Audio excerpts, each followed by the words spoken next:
If your old layer flock is getting old today and you plan on replacing them with day old layer chicks, where exactly are you going to get the day old layer chicks? Currently, poultry farmers are facing a problem which isn't talked about enough. Day old layer chicks are becoming increasingly difficult to secure when you need them. And this is causing serious problems for layer farmers because unlike broilers, which you get almost immediately when you put in an order, and remember with broilers, you keep them on the farm for almost only 6 weeks. With layers, a delay affects the entire business for almost over a year because we keep them on the farm much longer. So what happens when you cannot get chicks when you actually need them? Do you sell off your old flock and shut down? Do you purchase just any chicks that are on the market? Or you keep your old flock longer? What exactly do you do? Or do you start planning differently? That's what I want us to talk about today. And if you're new on the channel, my name is Flavia, and on this channel we talk poultry farming. Please don't forget to subscribe to the channel so that we grow our community.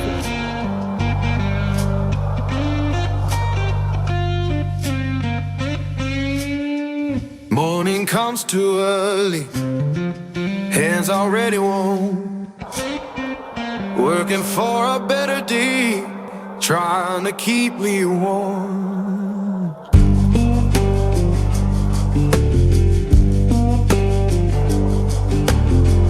Boss man count his... Now I want us all to first understand the real problem. This delay or shortage in supply of the old layer chicks isn't only affecting farmers who want to start poultry farming, but it's also affecting us who are already in business. Imagine if you have 1,000 layers and they're approaching the age where you would normally sell them off and find a replacement of good quality day-old layer chicks, but you can't find them anywhere. What happens is that your poultry houses are still going to be there, but empty. Your workers, you might want to still retain them. That means you're still going to be covering fixed costs. Your market will still be there because customers are going to be calling you for eggs and you don't have the birds producing these eggs. Now that's a very serious problem. That's why I want us as farmers to start thinking differently. Your next flock shouldn't be something that you start thinking about when your current flock is already old. It should be part of the production plan from the very beginning. That's why I would suggest the very first solution to this problem that is going on currently would be that for us farmers, we shouldn't wait until our birds are old to start thinking about our next booking. This is probably the biggest lesson I want us to take away from this video. Don't wait until your flock is old to start thinking about the next order. Let's say you have 1,000 birds. Don't wait until they are 80 weeks or 70 weeks, even 60, because currently I've seen people who booked last year, but to date they've not yet received their chicks. So the moment these birds almost start laying, we should start thinking about purchasing the next order. As farmers or commercial farmers, we need a flock replacement system. For example, if you plan on off-laying your current flock at a certain age, you should work backwards. What do I mean by this? I have my old flock currently. I plan on off-laying it in the festive season. That will be in December. But I already booked chicks almost 3 months ago, and I'm supposed to get those chicks 2 months, almost 3 months before I off-lay. So I'm working backwards. Like my booking, I'm not supposed to get those chicks after the off-lay. I want them to be on the farm even before I off-lay. So as a farmer, you need a flock replacement system. When do you need those chicks? When should you do the booking? When should you get your brooder ready? When will the new flock start laying? And how will the old flock continue producing while the new flock is growing? This is how a commercial farmer should think. We need to plan ahead. Now, another solution I have in mind that we should put into consideration as farmers is to keep our birds on the farm for much longer than the suggested 2 years. I know keeping birds on the farm for a very long time doesn't automatically make it profitable, but from my personal experience, in the past, I off-laid birds just because the market was good. Like the price of off-laid birds was really good.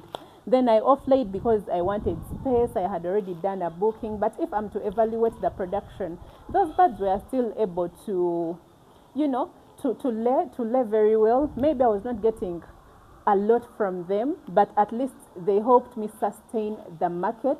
Like people who asked me for eggs, at least I still had eggs, even though I was not earning from the birds a lot, but they were able to feed themselves.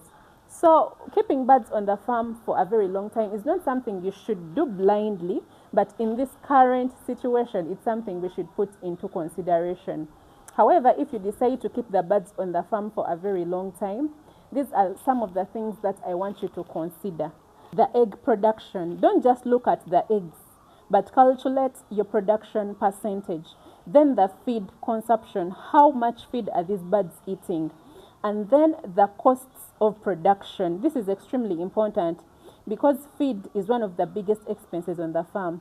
And then number 4, the quality of the eggs. When birds are getting old, the shells tend to become thinner. So you'll notice that when you keep birds on the farm for a very long time, you'll be having very many cracked eggs. But that is solvable. We have calcium on the market. In one of my videos, I mentioned Nutrical. You can look for that calcium. It's called Nutrical here in Uganda. It can help with strengthening the eggshells. It actually helps those old birds. When they grow so old, their bones tend to become weaker. So you can support the bones using that calcium. And then you should also look for, you should also monitor the health of those birds, because when birds get older, the body condition, then the immunity tends to get lower. But then also this can be solvable. We can really try to manage it. I mentioned hepatocyst in one of my videos. If you're a farmer and you're in Uganda, look for hepatocyst. It's a liver tonic, but it can help our birds with strengthening their immunity. Then it can help, it detoxifies the liver, and when the liver functions very well, it definitely improves overall health and production of our birds. So you should monitor the health of the birds. When you decide to keep them for a very long time, you should monitor the health, the body condition, the mortalities, and if you see that it makes economic sense to keep them, please keep them for some more time, because you see the market right now is very funny. If your flock is healthy and producing reasonably well and the economics still makes sense to you, you may decide to extend the flock rather than selling them off. For me now, I no longer say that I have to sell my birds when they make exactly 2 years, based on what I see in the market. Now I say I need to first evaluate the production, the health, the performance, and of course the cost of production of my birds. If everything still makes sense, I'm ready to keep them for even more than 2 years, because chicks are now very scarce in the country. Now, another solution I would want us to really consider, and this is solution number 3. Don't put all your birds into one age group. Instead of having 1,000 birds today, and then all the 1,000 birds become old almost at the same time, you can consider having different batches at different ages, depending on your farm size, housing, and the market. For example, here on my farm, this is my old flock, and I plan on off-laying it in the festive season.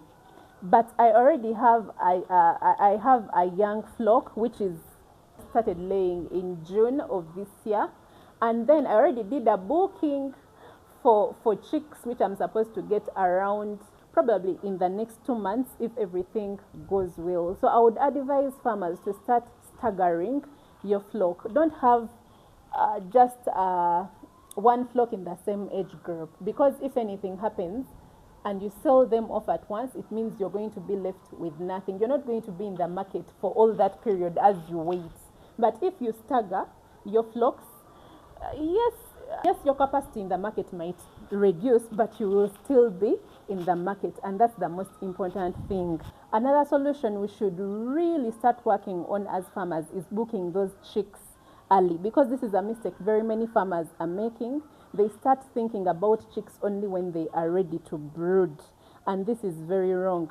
For example, if you want 2,000 layer chicks in 7 months from now, start talking to your supplier now. Find out their hatch dates. Find out if they'll be able to give you those chicks even in those 6 months, because you might go there and you're planning 6 months and they are telling you we can only be able to deliver in 8 months. So find out from your suppliers. Go there as early as. Find out what quantities they can supply, what deposit is required, when should you confirm your booking, what happens if your preferred date isn't available. Don't assume that because a hatchery sells chicks, they will automatically have your exact number on the exact date you want.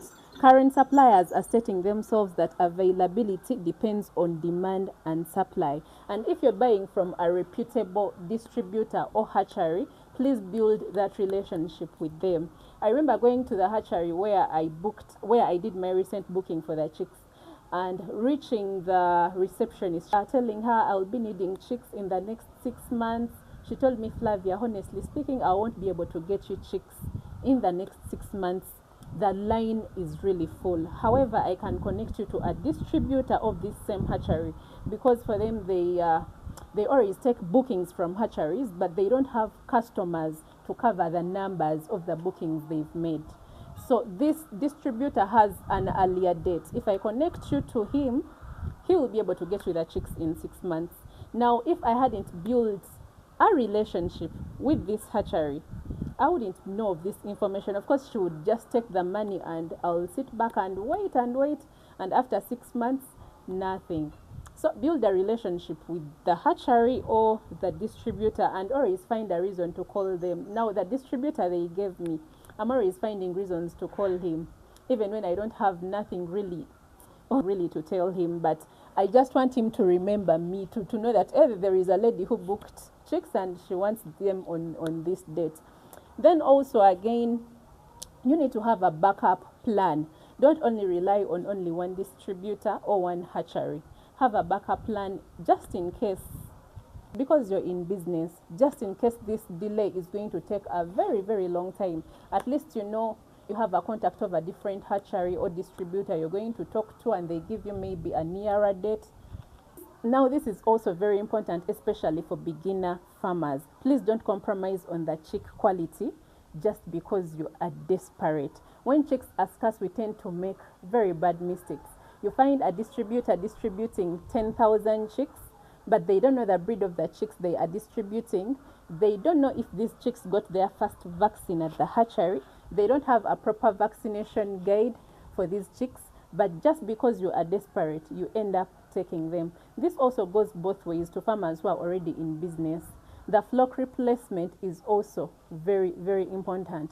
Please don't sacrifice the chick quality, the genetics, the supplier credibility, the documentation, vaccination. Please don't sacrifice anything. You can wait, because a cheap and readily available batch can be very, very expensive in the long run. Buy from a trusted, verified source. If you're uncertain, at least seek guidance from your vet. Usually when I'm buying from a source I've never bought from, a hatchery or a distributor, I always seek guidance from my vet. And there are also some distributors and hatcheries who offer technical support alongside their chicks here in Uganda, like Vetaviana. They don't just give you chicks. That I'm very sure, because I know farmers who have contacted me and they got chicks from Vetaviana, but they didn't just get chicks. They also got technical support, guidance from the vets in Vetaviana. So please don't compromise on the chick quality in this season. You rather wait rather than making a horrible mistake. Remember, with layers, we keep them on the farm for over a year, almost 2 years. So you make a mistake, you're going to endure a loss for over a year, a very huge loss for over a year. So you rather wait than buying something which is cheap and readily available, but going to just waste your money. Now, for farmers on a large scale, maybe you should start considering rearing your own replacement pullets. I know this is not practical for everyone, but if you're on a large scale and you have the facilities, you have the expertise, this is something you should put into consideration, because the scarcity of chicks, this is not the first time it's happening. Even in 2024, this was the case. People were receiving their chicks after over 6 months of booking, 7 months of booking. So if you're on a large scale and you have the facilities, you have the expertise, or maybe you can seek expertise wherever you can seek it from, this is something you should actually consider doing, rather than rather than enduring the scarcity happening right now. Now, another solution is for us to change our farming calendar. This brings me to my final point. I think this chick situation should teach us something much bigger. Farmers need to start making a farm calendar, not just my birds are laying. You need to know, when did I receive this flock? When will they reach maturity? When do I expect peak production? When should I start planning the replacement? When do I need to book the chicks? When should I prepare the brooder? When will my next flock start laying? When should I expect to sell the current flock? This is what I mean when I talk about systems in poultry farming. A poultry farm should not entirely depend on what is happening today. You should already be thinking about what will happen 6 months from now. Now, let me tell you why I'm emphasizing a farm calendar. Sometimes as farmers, we tend to get so comfortable when things are going well. Like the birds are laying, the egg prices are good, just like they are right now. The feed is available, customers are buying. And because everything is working, we don't think about what could go wrong. But a serious farmer, you should ask yourself, what if the chicks aren't available when I need them? What if the feed prices increase? What if the egg prices fall? What if my replacement flock is delayed? A calendar is going to help you notice that these things happen in seasons, in patterns. If you've noticed, or if you have a farm calendar, you will notice that feed prices are always high in a particular season or in a particular months of the year. So that's why I'm really a firm believer in farm calendars, a believer in systems, because systems protect you when the market changes. So if you're a layer poultry farmer watching this and you're struggling to find chicks, I don't want you to panic. First of all, don't wait until your old flock is really old before you start planning for the next flock. If you need to extend your current flock, do it, but don't do it blindly. First, look at the economics. And then also consider staggering your flock so that everything doesn't become old at the same time. Book your chicks early, have reliable suppliers and a backup source, and then never compromise chick quality because of scarcity. Poultry farming should be managed as a real business. Sometimes the difference between a farmer who survives a difficult season and one who doesn't isn't the number of birds they keep, but the systems they've built around those birds. Once again, if you've seen me for the very first time, my name is Flavia, and on this channel we don't just talk about keeping birds, but we talk about how to build a poultry business that actually works. Thank you for watching. See you in the next one. May the good Lord bless you. Bye bye.